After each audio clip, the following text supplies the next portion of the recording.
Ladies and gentlemen, welcome back to the channel. This is the Vikings garage, and we are today tackling a whole bunch of things on the inside of this vehicle, which, by the way, I'm staring at it. I just finished installing something that I think most of you know what I'm referring to, and I gotta say, wow, I'm pleased and speechless, but can't show you as of yet. You guys got to wait for the last episode in order for me to reveal this and all that went on into installing it. But for right now, we are going to sort a whole bunch of stuff on the interior of this car. That's right. Today's episode focuses mostly on the interior of the car, and there is one modification that is literally going to kick my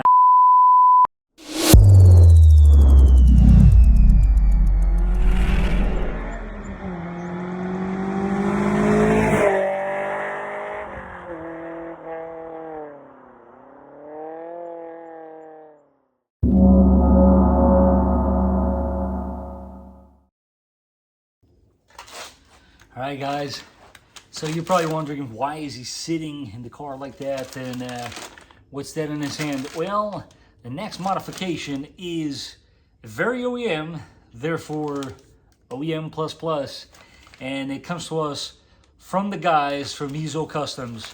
What am I referring to? I am installing a switch for your puddle lights. It is super simple, and let me show you exactly where I'm placing it. And there you have it. This is, again, plug and play. As you guys know, I'm not a fan of cutting into our harnesses. So if it is plug and play, it's for me. And this is the switch in question. Very neat, very OEM looking. And we're going to give it a shot. It will be going on this guy right there. As you guys can see, I already installed the Raptor lights switch as well. And yeah, little by little. Not intentionally, but we are filling in the blanks. Let me show you exactly what you're gonna have to remove to get it to this point. Definitely get this guy out, driver's side of course. You wanna take the bottom piece and then this one on the corner there. After you're done taking the two 10 mil out, you can then yank this guy out, and you don't have to start disconnecting everything. This is a good place to be working with. What I'm going to do is go to MESO Customs website. All the instructions are in there. I'm going to plug this jumper harness in there, and I'll meet you guys here in a second and show you exactly what I did. You know what? Instead of plugging everything in and showing you what I did, I figured step by step is probably a lot easier for you guys to understand. So what we're going to do is simplify things. We're going to separate this harness in two parts. You're going to see the one that's a bundle like this. That's how it's going to come. Like so. This is actually going to be ran inside the dash to the other side. It'll make a lot of sense in a second. This one, as you will probably already guessed, is going to connect to our switch itself, which I already installed. And then at the end of this one, you got this jumper connector, and this is where we're going to start this party. Of course, this one is pretty straightforward. We're going to go ahead and attach it to a ground, but rest assured, I'm going to do this step by step. This way you guys will not miss anything. This corner, look at this section here. You want to disconnect the top guy, disconnect this top guy, and you already guessed it. We're going to basically jump this harness. Connect one end, wait for the click, and this one. Can I do this one-handed? Probably not. You know what I mean. Connect that one. And when everything's said and done, it should look a little something like this. Our ground, I went ahead and ran it right over there. Seems like a very convenient place to put it. And of course, once you're done installing the switch, go ahead and plug it up. Side note there for you guys, there's a green wire. It is not going to be used. And what I did was I split the harness because this will make my life a lot easier. Because what I'm going to do is feed this end from the passenger side. And I'll meet you guys there in a second. You are, of course, going to have to repeat the same thing because we want to expose this area right here. That's where the other connector will be. Just as a side note, guys, this is actually not that hard to remove. If you do it like I'm doing right here, twist type, it works almost as a screw, and eventually it will come out. There you have it, passenger side with the panel out. The connector in question is this guy. So we're gonna go ahead and unplug it and of course install our jumper harness. It is gonna look a little something like this when you're done. And now of course the fun part, which is we are gonna fish underneath the dash, of course, this little guy as best as we can underneath there, and I'll show you guys the final steps on the other side. Once you're done fishing your wire, connect it back up. It only connects one way, and there you go, you're done. That simple. Of course, before putting everything back together, just double check that it is working, and you're done. I've been at this for about 20 minutes, guys. It's really not that big of a deal. You too can do this at home. Super easy.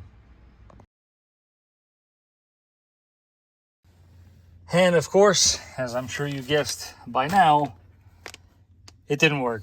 So this actually didn't work.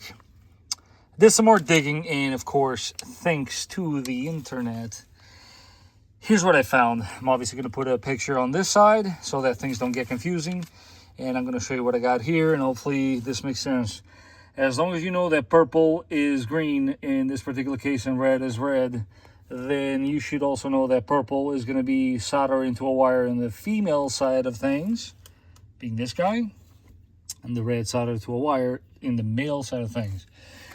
Wire in question is the one I already pulled out.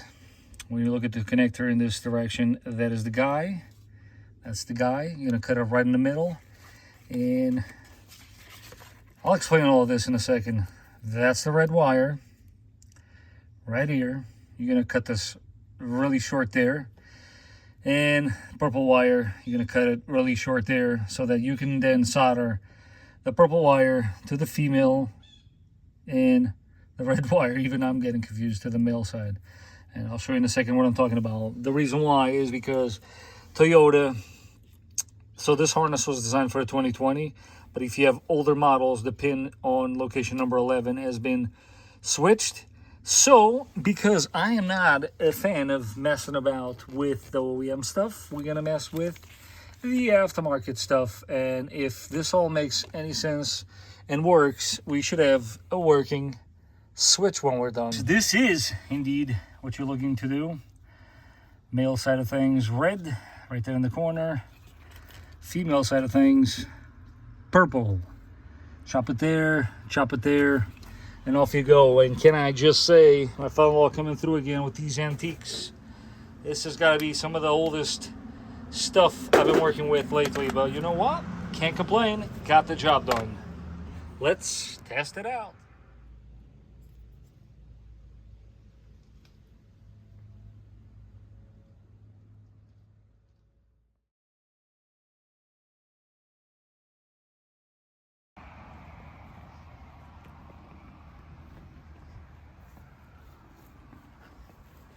So as you guys can see, with the switch turned all the way down, still works as it should.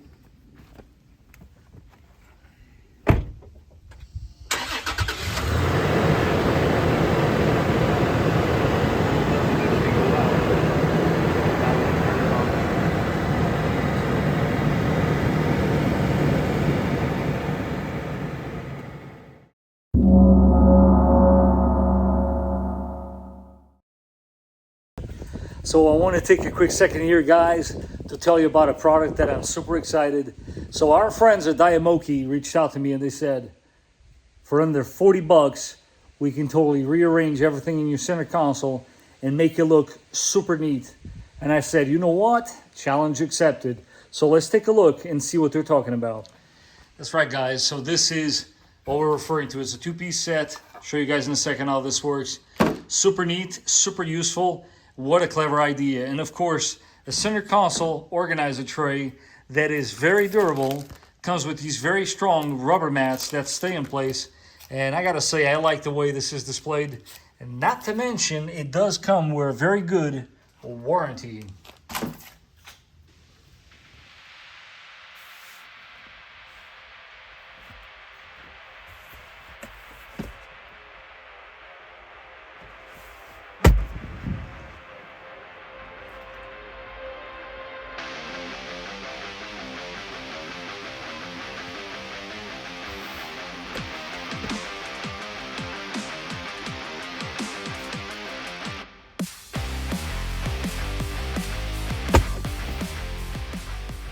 And I think it's definitely super important to take note that, as you can see, this does not in any way, shape, or form interfere with the position of your leg. So it is, by all means, Viking approved.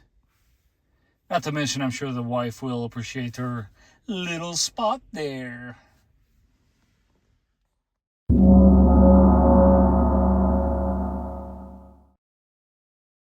Today's episode, I tell you, man, is full of goodies. And what's coming up next? Oh, you guessed it. This was actually brought to my attention by one of my viewers. So for that, thank you very much. This is as clever as it gets. And you guys will see in a second, this will help me sleep better at night, because the current situation ain't gonna cut it. So this fuse box cover that was very cleverly done by Dr. KDSS for all your KDSS needs. Guys, that is a one-stop shop. Why look elsewhere? If your car has KDSS, and hey, they do have some other goodies, check them out by all means. Of course, I will leave the link in the description down below. But yeah, this is very neat. Not to mention, for some odd reason, it glows in the dark. But you're probably saying to yourself, well, what is this all about? Well, let's take a look. As you guys know, when I ran the wiring and circuit for my Raptor-style lights, I was forced not to be able to utilize this because we have some wires sticking out. Well, this corrects that situation, because as you can see, you now have an opening here. So instead of keeping this guy in a place that can get lost, we are going to keep it finally where it belongs. And as you can see, it ain't going nowhere. Snaps right into place. It's obviously perfect fit. Now let's go ahead and stick this guy where it belongs. So this is one of those angles, huh? Let's see how well it's going to show on camera, right? So obviously, key here is to be able to tuck this guy away. As you can see, I've been driving around with the cover in my glove box, but no more. Dr. KDSS to the rescue. So obviously, one slot towards the back of the car, two slots towards the front of the car. And let's see how well I can show this without covering the camera too much. There you go. That was actually pretty easy. And as you can see, your wire is not being pinched. Everything's in place. And the next guy, most importantly, will be able to tell which fuse goes where. So yeah, guys, this is by all means a must. And in conclusion here, guys, there's something I want to get out there in defense of MESO Customs, of course. It is a great product, and they are not in a way at fault here. And please allow me to explain. When you go to their website, they offer the particular item that we installed today, the Puddle Light switch, with the respective circuit for the 2020 model. So that's the catch. Can you use it on later models? Of course. I just showed you how.